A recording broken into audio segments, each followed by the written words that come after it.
Hello, everyone, and we are very excited to have Jeremiah Carter here. He is a superstar in every sense of the word.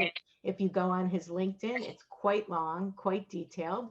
He's not only a musician, but he is a public servant and gives so much back to our community. He's worked on campaigns for the governor. He has his own business as well as working at the DMV. So, without further ado, why don't you tell us a little bit about what you're doing right now, Jeremiah? Well, good morning, everyone. And first off, thank you so much for our college and Jill. It's always an honor to do stuff like this. Every time they call, I answer. So I'm happy to do this. So right now, I currently work for the Florida Department of Highway Safety here in Lauderdale Lakes, Florida. And one of the things I do there is what people typically do when they come to the Department of Highway Safety. You need your license, you need a driving test. We work with you. And that's one of the things I do there, verify documents so that we can keep our Florida roads safe, keeping drivers safe one person at a time. So, and also on the side of that, I work in the communications field. Cartieh Communications is a LLC that I started. I do that. And then also I do community service work. I currently sit on a neighborhood association board. And right now we're in the process of hearing what the needs are for different neighborhoods in Broward. Oh, that's all really exciting. So, speaking of Broward, why don't you tell us where you went to high school and how you landed at Broward College and your experience there? So I graduated from Boyd Anderson High School. Now, I wasn't supposed to come to Broward College. That was a last minute decision, but it was a great decision that I made. I was supposed to go off to a 4 year institution, a private 4 year institution, but then I said, hey, it's a 4 year private school and it's very expensive. I got encouraged to go to Broward College for 2 years. I didn't want to go because there's a little stigma. Oh, why go to a 2 year community college? So I went, and it was one of the best decisions ever. Broward College is one, everywhere I go, if someone asks me about college, I always mention Broward College first because that institution paved the way for so much things that I'm doing now. And they've afforded me a lot of opportunities. And I had some amazing professors while I was at that school. Was there anyone that stood out for you that kind of led you to where you got to today? Oh man, Dr. Melinda Shoemaker, uh, Dr. Keating, Professor Zakina Adoy. It's so many. Former Dean Karen Parker, um, Professor Roberta Alberti, and the list goes on and on and on. It was so many great Wow. professors that I had. And you were very involved in our student government. And then tell us about at FAMU. You became a superstar there. I know you worked on their newspaper, you were involved in government. How was your experience at FAMU and coming home in the summer back here in Broward? So after I graduated from Broward College, like I said, once I graduated from Broward College, I decided to go to a 4 year institution. I went to Florida A&M University. While I was there, I studied journalism and communications. I wrote for the newspaper. I wrote for the Tallahassee Democrat, and I wrote for some other publications while I was there. I was also on the radio. I had my own radio segment called Empowerment Hour with Cartieh, played some of the latest gospel music, and gave out some encouraging words to people. That's great. And then also you worked on the campaign for the governor. How was that experience? So while I was at FAMU, like I said, like Jill said, I served in student government. I started off as the attorney general. And then after serving as attorney general, I went back. I left student government and I was encouraged to come back and I served as a senator. And then while serving as a senator, I had the opportunity to work for Gwen Graham while she was running for governor of Florida. One of the best opportunities ever. Gwen not only became a mentor, but she became a remarkable friend. And it opened up my eyes, working on a big campaign like that and getting to meet different people and stepping out of my comfort zone. Wow, that's really, really important. So do you have a favorite quote that you like to share with people?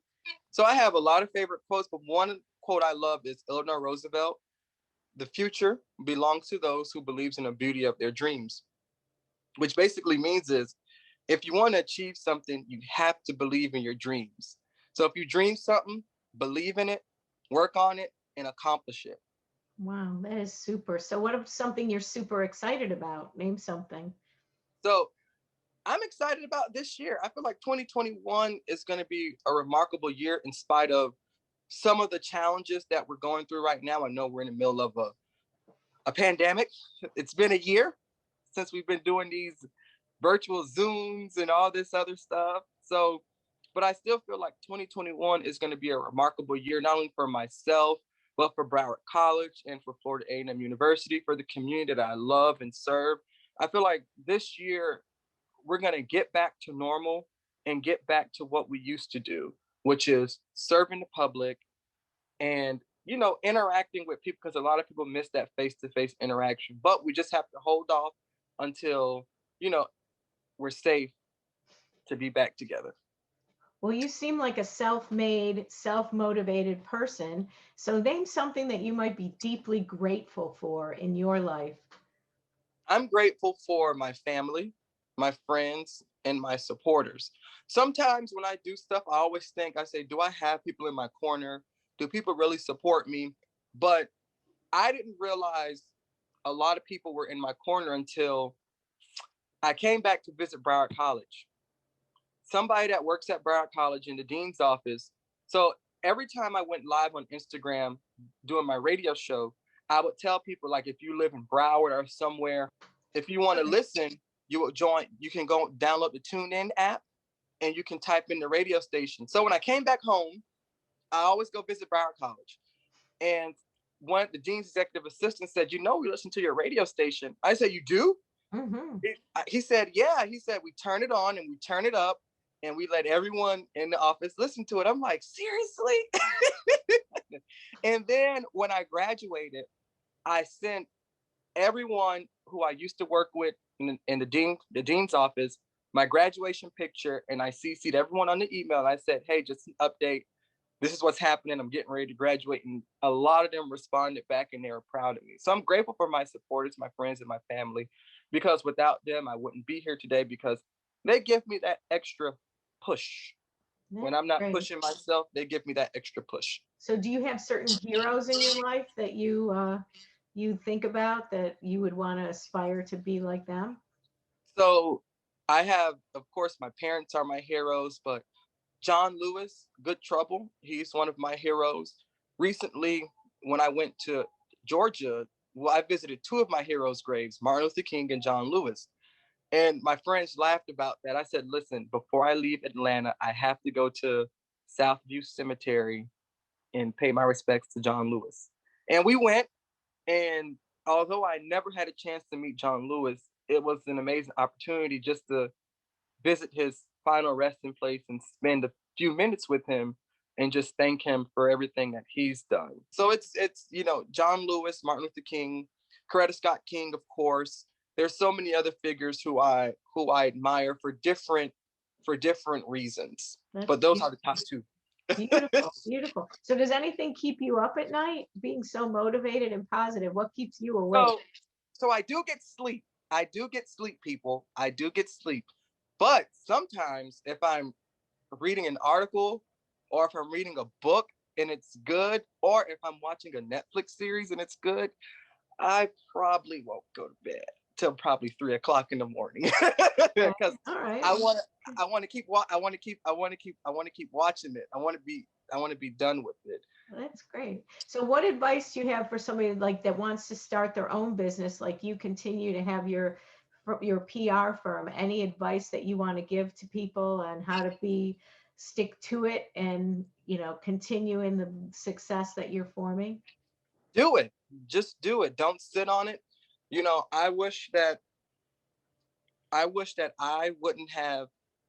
I've honestly, although I've had a lot of opportunities, I've missed out on some opportunities because of self-esteem, because of, well, I wasn't really motivated. But don't sit there.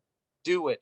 Thank you so much, Jeremiah. You have been such a pleasure. Is there anything else you'd like to say or anybody else you want to acknowledge from Broward that may be watching this? I have to give a shout out to the whole staff at Broward College North Campus, Office of Student Affairs. Well, he works at Central Campus now, but Dean James Evans, Alicia Warble, the office staff in North Campus's Student Life, a shout out to them, Leo, all of you. Jill, thank you so much for this opportunity. If I hadn't named anyone, you know who I'm talking about, but I love everyone that works at Broward College. I know you guys love me in return because you all have done a lot for me, and I'll never forget about anything that you all have done for me. And Well, President Greg Hale. thank you. Yes, these have been pearls of wisdom, and I'm sure everyone that's going to watch this will enjoy seeing you. And we, of course, wish you best of luck both in your professional job at the DMV and Cartieh Communications Extraordinaire. So thank you, Jeremiah, and we look forward to seeing you soon. Take care. Thank you. Yep.